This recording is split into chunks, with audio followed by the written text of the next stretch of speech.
Aujourd'hui, on se retrouve pour parler d'un film d'animation tiré d'un jeu vidéo bien connu en France. Dofus le film, tiré du jeu vidéo Dofus.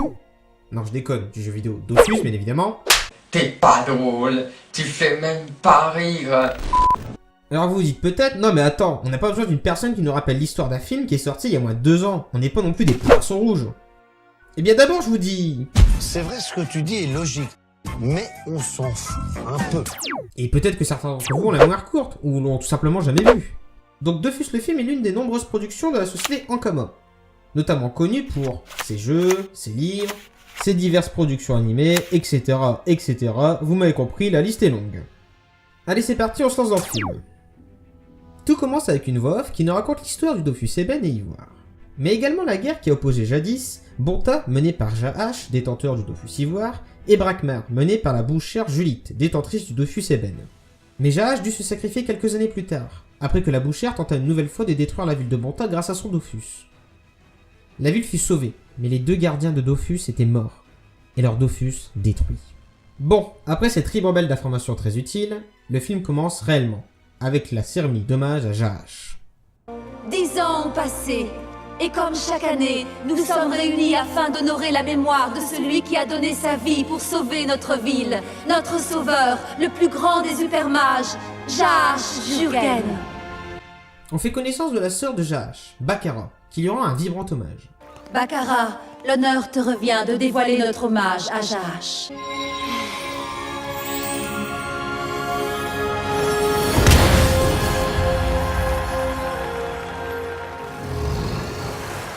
Waouh, quel hommage! 2 petits feux d'artifice. Génial.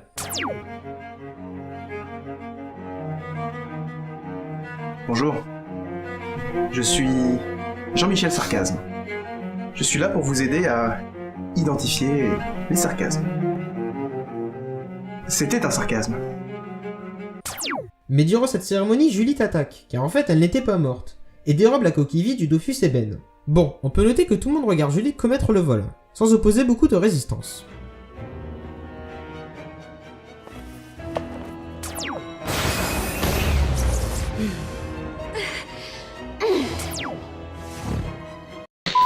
On se retrouve le lendemain matin chez Kirubim, un écaflip, et on fait connaissance de nos futurs héros, Joris et Lilotte, 2 orphelins recueillis par Kirubim, qui sont de sacrés mythos au passage. Alors maintenant, ta mère aussi était championne de bouffball? Tu changes d'avis comme des slips.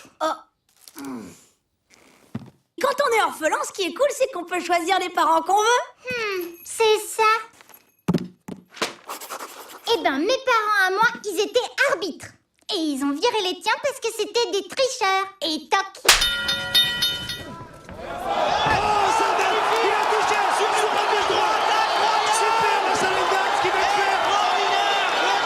On apprend également ceci. Papicha, c'est confirmé dans la Gazette, Cannes sera au stade ce matin. On y va, Adi, on y va. Je t'ai déjà dit oui 100 fois. Mais Kirubim apprend que le Dofus ébène a été volé, et doit donc se rendre en ville. Et le recrutement des joueurs? T'avais promis 100 fois qu'on irait si on travaillait bien. J'ai menti! Bakara raconte donc à Kirubim le vol. Julite est de retour, Kirubim. Elle a emporté le Dofus ébène, et personne n'a pu l'en empêcher. Tu parles? Personne n'a essayé plutôt? Moi j'ai pas vu de résistance perso. Joris décide de se rendre seul au stade, pour rencontrer son idole, et passer les tests de sélection de passeurs. Pour cela, il décide de s'introduire discrètement dans le stade. C'est ici, les 2 barreaux écartés. Tiens, ça me rappelle quelqu'un, mais je sais plus qui. On a toujours voulu passer une nuit dans un stade. Notre petit héros rencontre donc son idole, Khan Carcass, qui est insupportable. C'est quoi ton petit nom, soldat? Rudolf. Faudra changer de nom si tu veux faire carrière. Apouna Hassa Petila Petilou. Oh, impossible pour l'affichage, fils. Désormais, tu t'appelleras Apou de Beaumarchais. J'ai un grand déshonneur pour mes ancêtres et mon Dieu, mais bon, d'accord.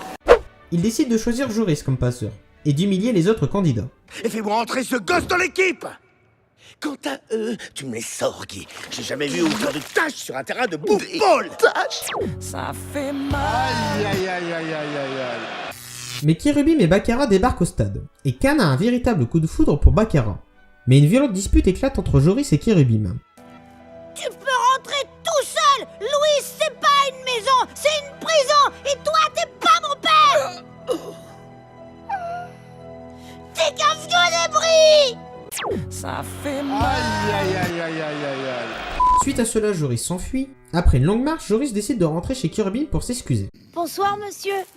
Des croquettes pour mon papy-chat et un os à moelle pour ma meilleure copine, s'il vous plaît. J'ai des choses à me faire pardonner, j'ai été bête. Mais quelques minutes plus tard, après le retour de Joris, Judith attaque la maison de Kirubim. Un violent combat éclate entre Kirubim et la bouchère. Kirubim perd le combat et on apprend ceci. Joris, mon enfant. Nos héros arrivent à s'enfuir par la dimension avec un flip. Mais notre papy-chat meurt suite de ses blessures. Papy-chat, tu vas bien? Jojo, franchement, tu as vu ce trou dans mon armure?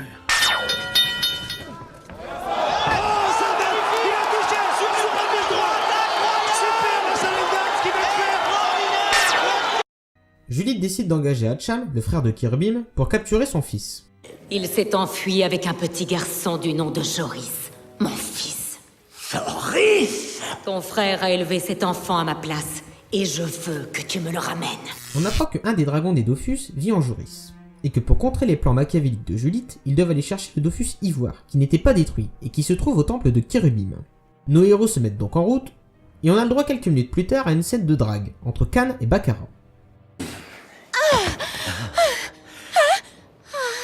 C'est marrant. Lorsqu'on est l'un contre l'autre, j'éprouve la même chose que lorsque je suis sur le point de marquer un essai. Oh, you touch my tra-la-la. My ding-ding-dong. Vous avez manqué votre vocation. Vous auriez fait un joli ménestrel. On vous a déjà dit que vous aviez une très jolie voix.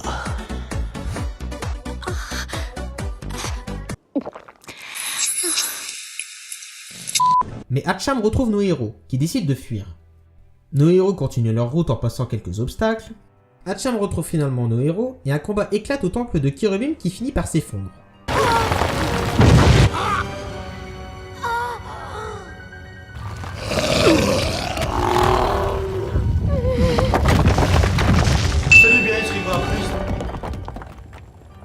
Hatcham décide de faire une trêve le temps de trouver le Dofus, car nos héros lui ont sauvé la vie.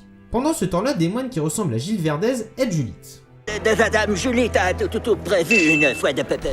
Nos aventuriers passent la dernière épreuve du temple, et trouvent le Dofus Ivoire. Nos héros rencontrent donc le dragon du Dofus Ivoire. Baccarat, Jurgen et Hatcham Crêpe, la belle et l'imberbe. Une seconde. Qu'est-ce qu'il fout là, Bruce Willis, bordel? Ma femme remplit 2 bulletins par semaine. Ça fait 10 ans qu'elle joue les mêmes chiffres, je vais beau lui dire tu pourrais changer de temps en temps, pourquoi tu joues pas d'autres numéros? Mec, le studio d'enregistrement pour Diable c'est à côté, ici c'est pour Dofus. D'accord. Bruce Willis montre donc une vision à chacun d'entre eux s'il était le détenteur du Dofus. Finalement le dragon choisit Joris pour être son hôte. Je souhaite que tu deviennes mon gardien. Nos héros sortent de la dimension, Judith retrouve nos héros, et un combat éclate entre elle et Baccarat qui utilise le Dofus Ivoire. C'est le moment de rendre des comptes, Judith. Durant ce combat, Khan décide de retourner à Bronta pour jouer son match de bouffball. Baccarat perd la tête avec le pouvoir et tue accidentellement Hatcham, qui tentait de protéger Joris. Hatcham meurt donc alors qu'il venait de changer de camp. Vous vous êtes sacrifié pour moi, mais pourquoi? C'est ce qu'on fait dans une famille, non? Non. Judith gagne le combat et décide de révéler à Joris qu'elle veut rendre la vie à son père grâce au Dofus. Joris décide donc de la suivre. Tu veux faire revenir mon père? Oui, je te le promets. Et on reformera une vraie famille? Une vraie famille.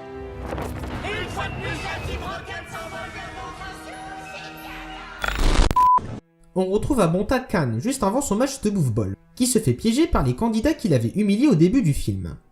Je vais détruire ta belle réputation à jamais. Au même moment, le reste de nos héros se rend chez Kirubim, où ils apprennent que Judith va utiliser la magie noire pour accomplir son plan. On n'apprend pas ça chez les hyper bouffons de Bonta, parce que ça, c'est de la magie noire.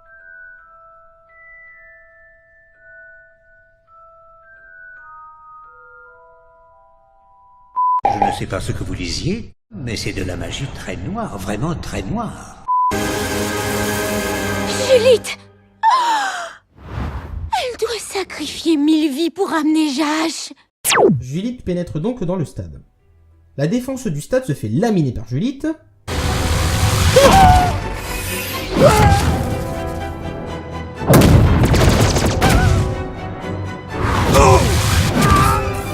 Bonjour à tous, donc aujourd'hui on va apprendre comment encaisser les coups.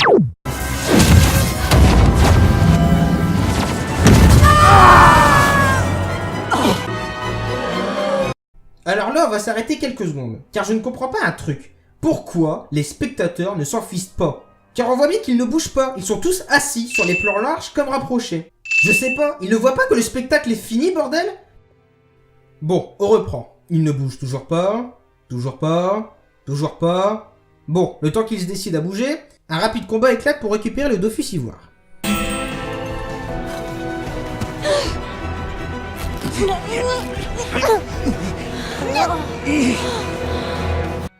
Ah, ça y est, on a enfin le mouvement de foule. Mais là encore, peut-on m'expliquer pourquoi les portes du stade sont fermées, bordel? Pourquoi? Je comprendrais si la menace venait de l'extérieur du stade. Mais là, c'est pas le cas, c'est l'inverse. C'est juste pas logique. Bon, voilà. Je me suis bien défoulé sur les spectateurs, on peut avancer maintenant. Juliette décide d'expliquer à son fils pourquoi elle fait cela et de transformer les Gilles Verdez en bodybuilder.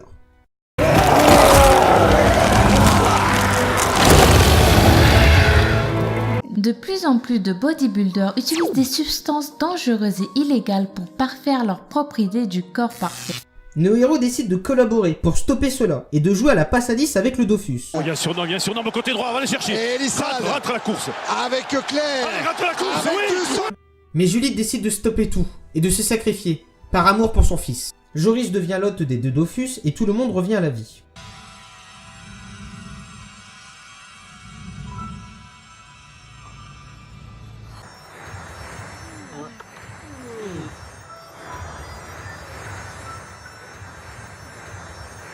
Nos héros célèbrent leur victoire.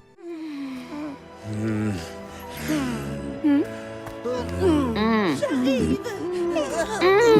veux pas lâcher mon Elliot? Moi aussi. Et fin? Quoi fin? C'est déjà fini? Mais sont les 2-3 minutes d'happy end où tout le monde revient chez lui et tout ça? Bon, ils ont décidé de mettre quelques secondes en scène post-générique, mais c'est quoi? Pause bleue. Oh,